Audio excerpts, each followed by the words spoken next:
suis Marina Gvaskov, épidémiologiste et chercheuse à l'INSERM. Mes travaux de recherche portent sur l'épidémiologie de l'endométriose et donc pour ça je travaille sur deux types d'outils. Donc des cohortes en population et une cohorte de patientes qui s'appelle Compare Endométriose.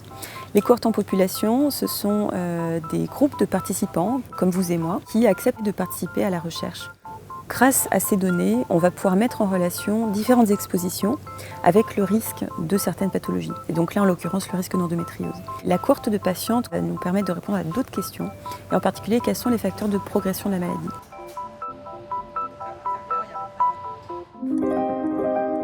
Je m'appelle Ghislaine Fiatro, je suis déléguée à l'intégrité scientifique de l'INSERM. Je voulais être chercheur, que j'aime la recherche, que je n'ai jamais cessé de l'aimer, l'intégrité scientifique. C'est le souci constant des bonnes pratiques de recherche, de manière à garantir la rigueur scientifique et l'honnêteté intellectuelle. L'idée, c'est tout le temps d'être rigoureux, c'est d'être en vigie, c'est de rappeler à tous les personnels, à l'institution, au grand public, l'importance qu'on doit tous donner à l'intégrité scientifique dans tous les aspects de la recherche. Je m'appelle Alexandre Loupi, je suis néphrologue et chercheur. Les différentes innovations tournent autour du rejet d'organes. Nous développons des algorithmes qui vous donnent une approche assez probabilistique du risque. Et donc vous pouvez, en utilisant l'algorithme, prédire à 10 ans quelle va être la survie des greffons en transplantation, mais même au-delà, puisque ça couvre tous les champs de la médecine sur ces possibilités liées à l'IA.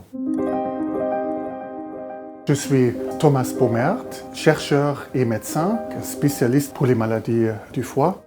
On voit une croissance énorme de la stéatose du foie gras, de la fibrose et maintenant aussi malheureusement du cancer du foie. On a découvert que la claudine donne des signaux qui aboutissent à la fin à la fibrose et le cancer. On a découvert et développé un anticorps monoclonal qui est maintenant actuellement en phase clinique. Maintenant, on va transformer les soins du patient avec un besoin médical énorme. Je suis Nadine Serben-Sussan, directeur de recherche à l'INSERM et responsable du laboratoire immunité intestinale. On s'intéresse en particulier à la maladie cœliaque, où chez des sujets prédisposés, l'ingestion de gluten provoque une réaction immune excessive dans l'intestin, qui détruit l'intestin et ses fonctions de digestion et d'absorption. Et plus récemment, on s'intéresse aux maladies génétiques avec deux objectifs, essayer de répertorier l'ensemble des gènes qui sont absolument indispensables au fonctionnement de cette barrière. Et puis, une fois qu'on a identifié un gène qui est défectueux, éventuellement apporter une thérapie ciblée. On part du patient pour comprendre et on revient au patient une fois qu'on a compris pour lui apporter une solution thérapeutique. Et là, on a aidé effectivement un certain nombre de patients. L'INSERM, c'est vraiment une institution qui est au service de la société, donc qui est vraiment la science pour la société. Il y a un but commun, c'est améliorer la compréhension des maladies et améliorer le quotidien des patients.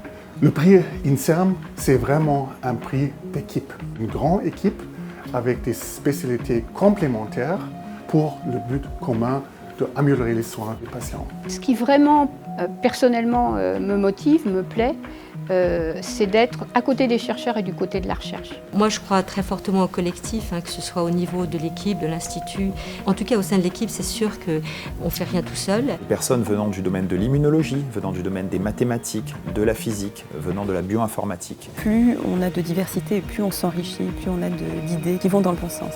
La notion d'appui à la recherche, c'est une notion très noble. Je suis très reconnaissante. Je suis très fier d'avoir reçu ce prix et en particulier le prix de l'innovation. Recevoir ce prix pour ces travaux sur l'endométriose, c'est très important pour moi.